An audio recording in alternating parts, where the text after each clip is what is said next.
እኮ አላቅም ክርስትና ዛሬ እንደሆነ ነው ያለኝ አለች ማለት ነው። ድጋሚ መሰበር ታውቃለህ? በጣም ነበር የከፋኝ። ከዛ ደወልኩለት ከቻልክ እሺ ና አሁን ና ምናምን አልኩት። አልመጣም ቀረ ማለት ነው። ቀረ። ከዛ ክርስትና የተነሳው ፕሮግራም ላይ የልጁ እናትና አባት ይባል የለ እናት ሲባል ቆንኩኝ፣ አባት ሲባል የለም።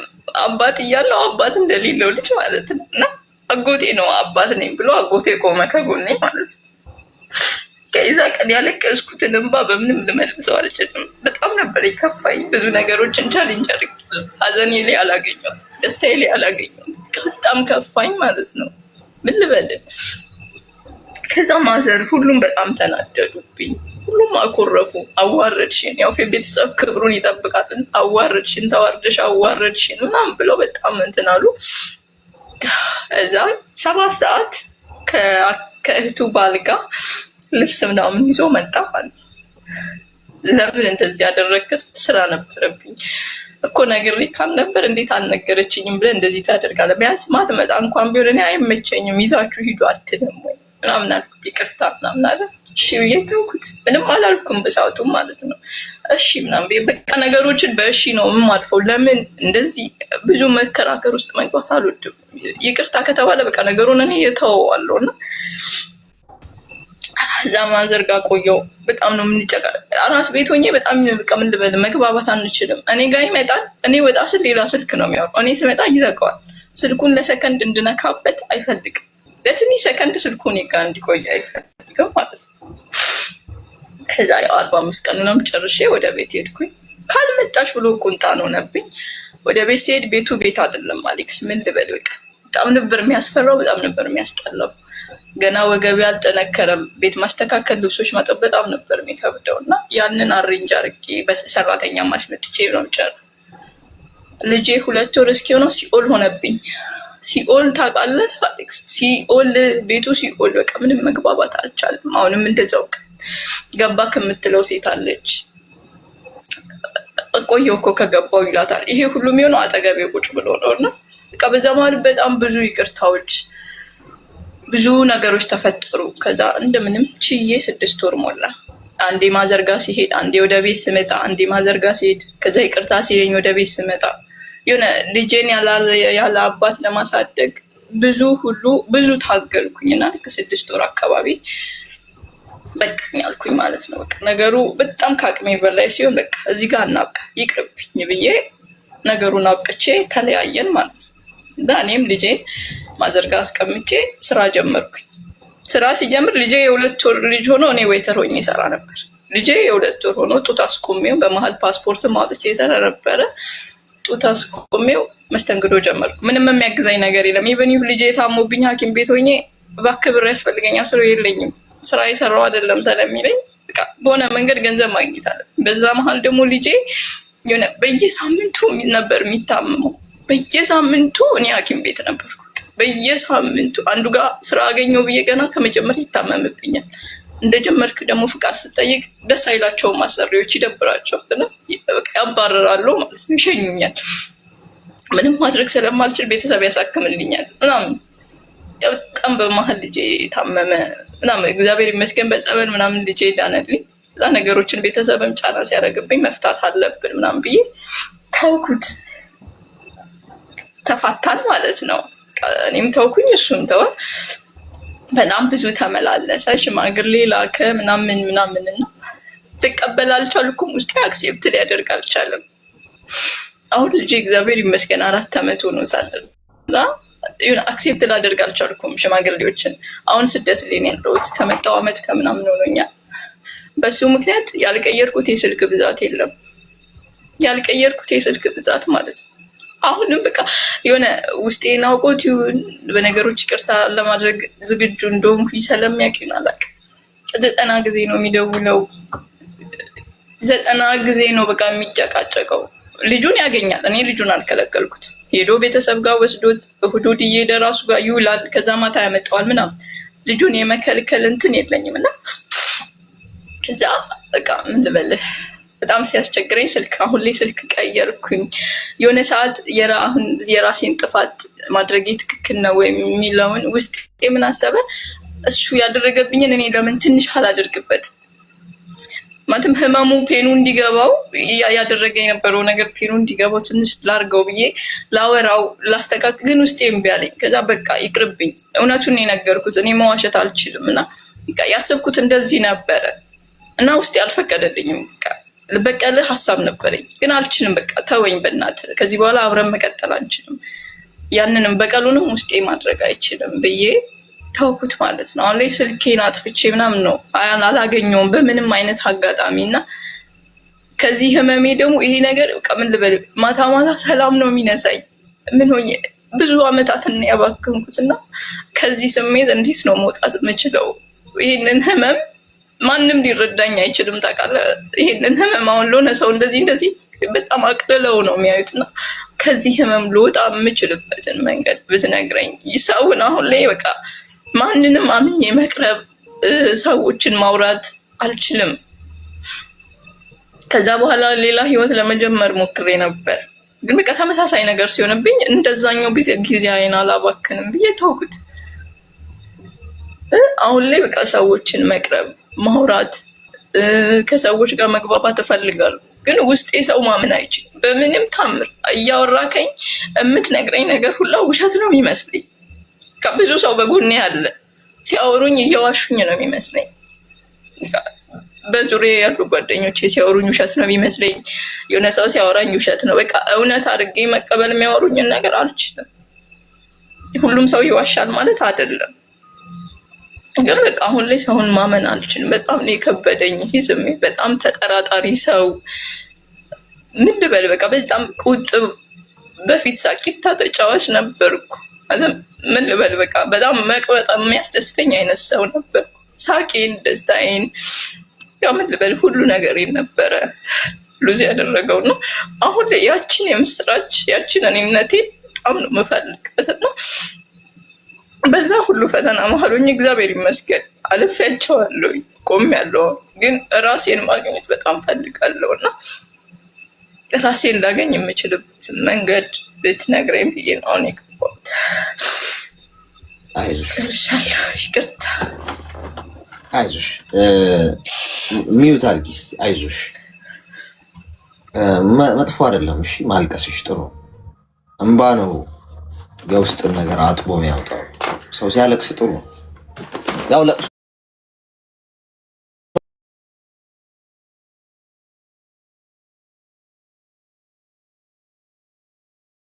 ታለቅሱበትም በዛ ጉዳይ ላይ እንደዛ ነው መሆን ያለበት።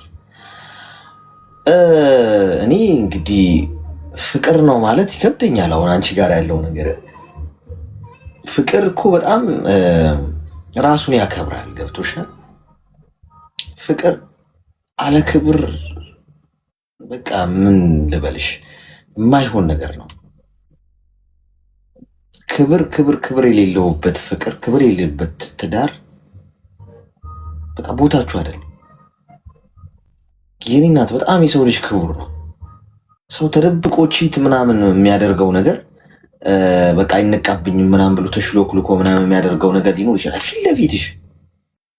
ፊት ለፊትሽ ሴቶችን እያመጣ ሴቶችን እያወራ ገባህ ወይ ገባሽ ወይ እንዴት ነው እየተባባለ በዚህ መጠን ተንቀሽ፣ በዚህ መጠን ተዋርደሽ፣ በዚህ መጠን ህይወት ውስጥ ምንም አይነት ቦታ አተሽ ማትፈለጉበት ቦታ እኮ መገኘት የለባችሁም ጋይስ። በቃ የእናንተ ቦታ አይደለም። እናንተ ስለማትወደዱ አይደለም። በቃ ያ ቦታ እናንተ አይመጠናችሁም። ያ ቦታ አሁን እየመጣ ያለው ይቅርታ እየጠየቀሽ ያለው ስለሚወድሽ አይደለም። ይሄናት እኔ አንድ ነገር ልንገርሽ፣ ጸጽቶት አይደለም። ስትሄዱ አይወዱም። ለመራመድ ስትሞክሩ አይወዱም።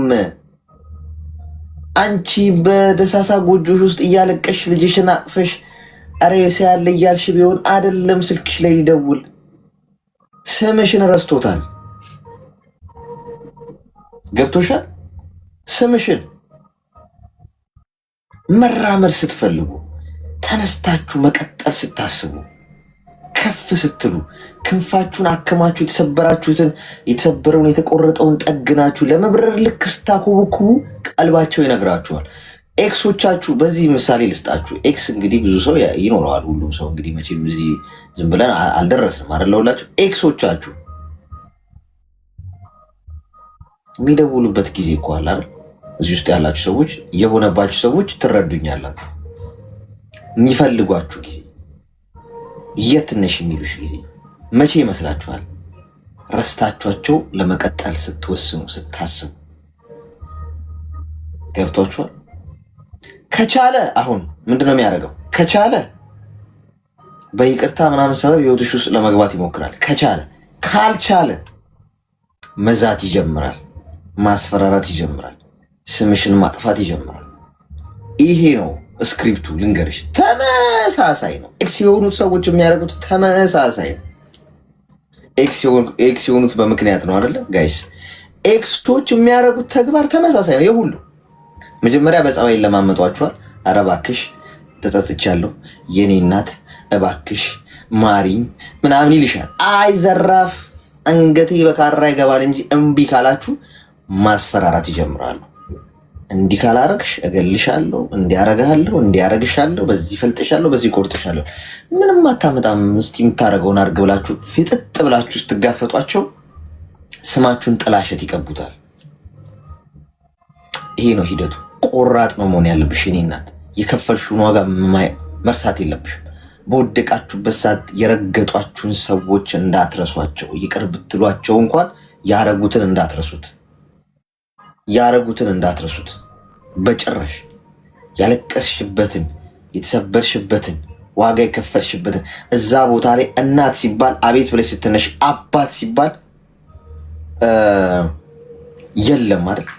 በጣም ህመም አለው። በጣም ፊል አድርጌዋለሁ ማለት ምን ያህል ሊሰማሽ እንደሚችል፣ ምን ያህል ፊል ልታደርጊው እንደምትችል። ይህንን ሁሉ እንዳትረሹ። ሊጨርሷችሁ ነው የሚመጡት እንጂ እናንተን ይቅርታ የሚለምኗችሁ ተጸጽተው ከእናንተ ጋር አብረው ሊኖሩ አይደለም። አሁን ፍቅር አለብሽ ገምታለሁ። ፍቅር ልብሽን ቢያውረው ጭንቅላትሽን ተጠቀሚበት። ያለ አይምሮ ሀሳብ ያለ ህሊና ወደፊት የምትሄዱ ከሆነ ገደል ነው የምትገቡት። ስለዚህ በዚህ ሰዓት እየፈለጓችሁ ያሉ፣ ይቅርታ እየጠየቋችሁ ያሉ፣ ሽማግሌ እየላኩባችሁ ያሉ ሰዎች ተጸጽተው አይደለም። በመሰረቱ ፍቅር አይጎዳም። በዛ መጠን ንቆሽ አንቺ ቤት ውስጥ ሴት እያንጋጋ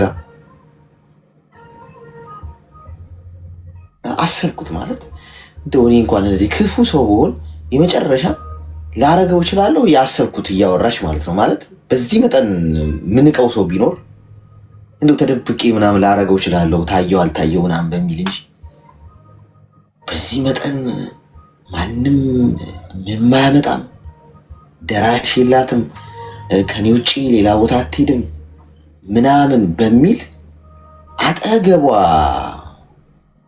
ገብቻለሁ። እሺ እኔ ፍቅር ምናምን እያለ ሚስቱ አጠገብ ከሌላ ሴት ጋር የሚያወራ ወንድ ምን ያህል ቢሞት ነው?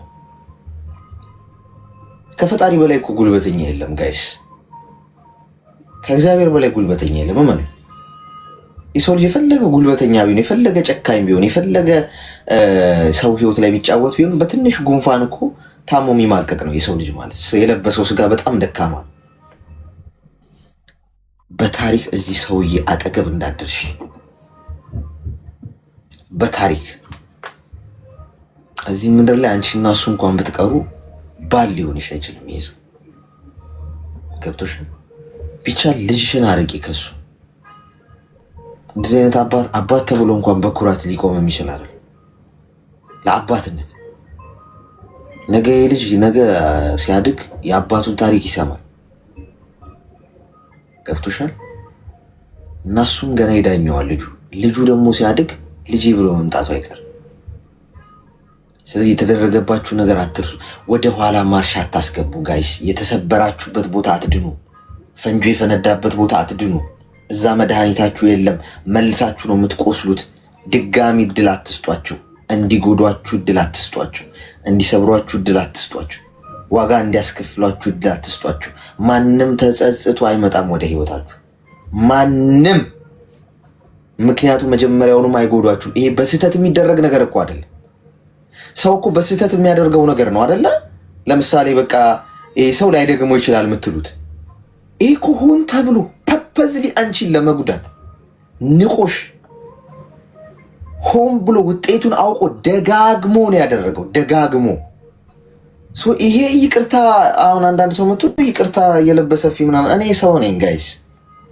ስትቆርጡኝ መደማ፣ ስትመቱኝ መቆስል፣ ሰውነቴ ጠባሳ የሚይዝ ሰው ነኝ። ስጋን የለበስኩት የሰራኝ ፈጣሪ ነው።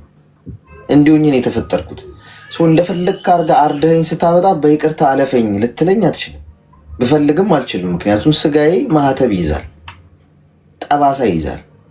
ጻድቅ አይደለሁም፣ መለኮት አይደለሁም። አንድ መለኮት ፈጣሪ ብቻ እሱ ነው ፍጹም ሊረሳል የሚችለው። ስትበድለው ደጋግመ ኃጢአት ስትሰራ ዛሬ ይቅርታ ብትጠይቀው እስከናካቴው ኃጢአትን ይረሳልሃል። እኔ ግን ሰው ነኝ፣ ስጋ የለበስኩ። እንደ ፈጣሪ አክት ለማድረግ አትሞክሩ ጋይስ።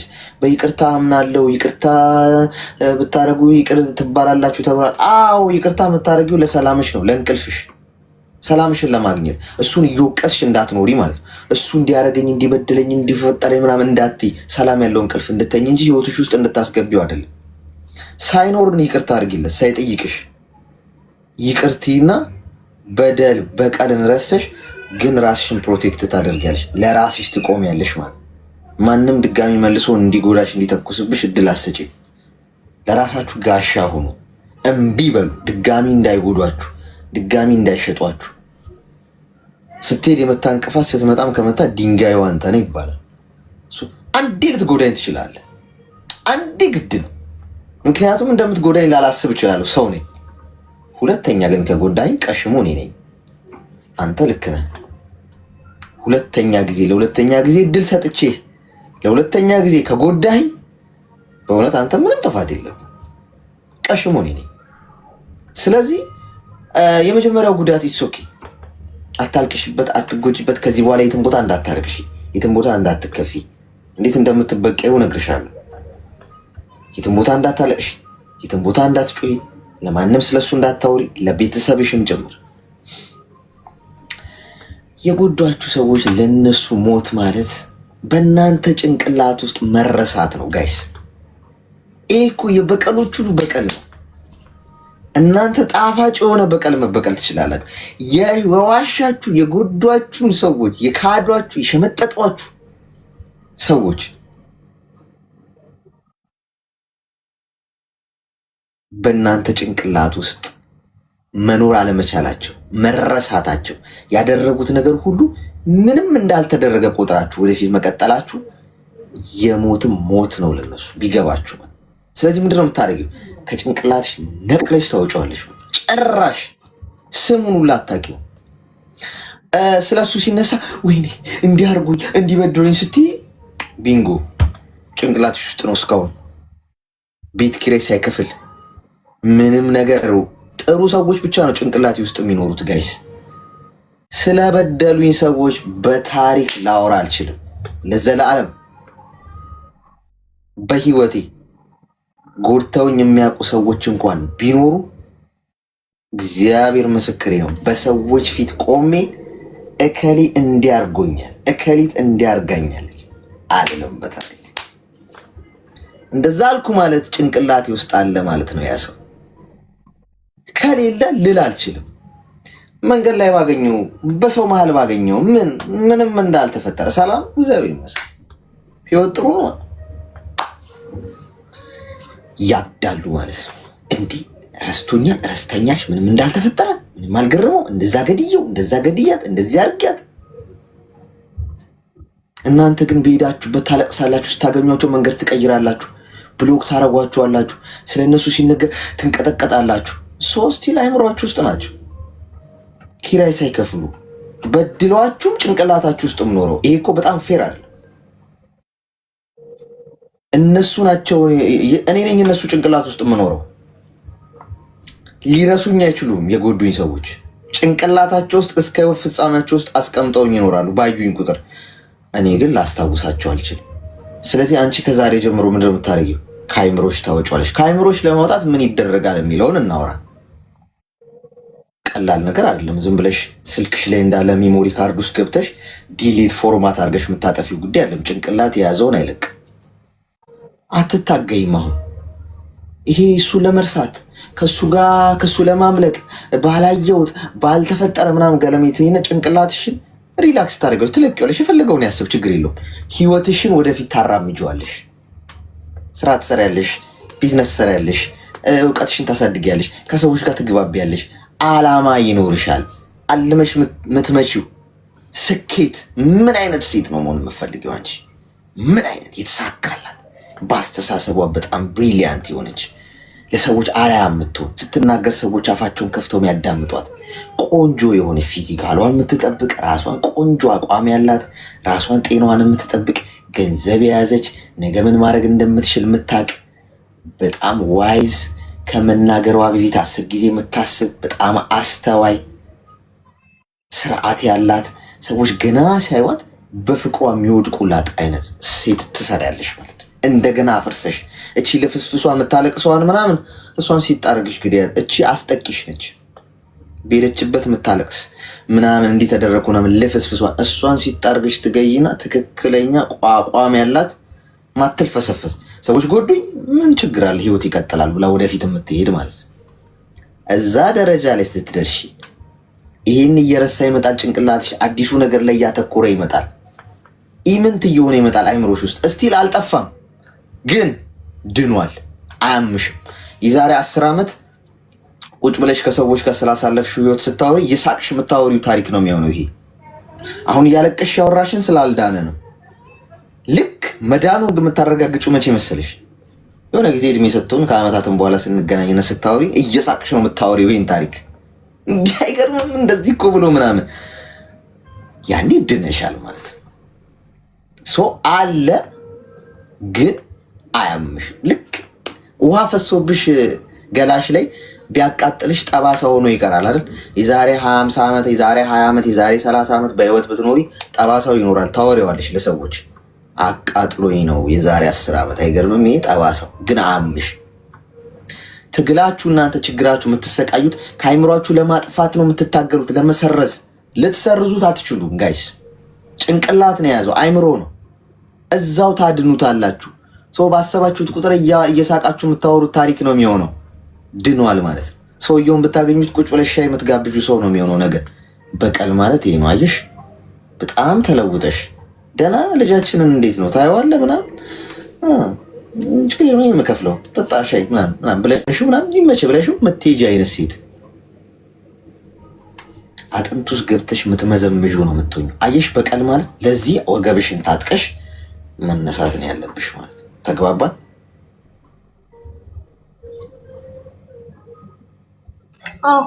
አመሰግናለሁ። በርቺ እሺ። ጎበዝ። ጥሩ ነገር ምን እንደሆነ ታውቃላችሁ? አሁን ለእሷ የተነገረው ለብዙ ሺህ ሰዎች ይሆናል። ይሄ ማለት ያወራ ነው ማለት በአንድ ድንጋይ 2 ወፍ አለው። 99 ወፍ ማለት ይሄ ነው። ምክንያቱም እዚህ ውስጥ 2300 ሰዎች አሉ። 2300 ሰዎች ውስጥ ኮመንት የማይጽፍ ቁጭ ብሎ ብቻ የሚያዳምጡ አሉ ማለት ምንም አይጽፉም፣ ታብታብ የማያደርጉ ምናምን በጣም ከባድ ችግር ውስጥ ያሉ ማለት ነው። ይሄ በአንድ ድንጋይ ለዛ ነው እዚህ መተን ማውራታችን ጥቅሙ ጋይስ። እሷን ብቻዋን አሁን እንዲህ ባወራት ወይ ማንም ሰው ቢያወራት ለእሷ ብቻ ነው የጋኑስ መብራት ሆነ ማለት ነው። እዚህ ጋር ግን በአንዲ ብዙ እንትን ነው የምጠሉት። ታሳዝናለች በጣም። የምታገቡትን ምረጡ። በፍቅር በአቋም በመልኩ ምናምን ተማርኬ ፂሙ ፀጉሩ ተመችቶኝ ድምፁ የጎረነነው ማርኮኝ ምናምን ብለሽ የምትገቢበት ትዳር እንደዚህ ነው ገንዞ የሚያኖርሽ። ሄሎ ሄሎ። እሺ ስለዚህ የምታገቡትን ምረጡ። ነገ ከማን ጋር ነው የምኖረው? 10 ጊዜ ለኩ። ከተሳሳተ ሰው ጋር ገብታችሁ ከምትሰበሩ ከትክክለኛው ሰው ጋር ለመግባት ብትዘገዩ ይሻላል።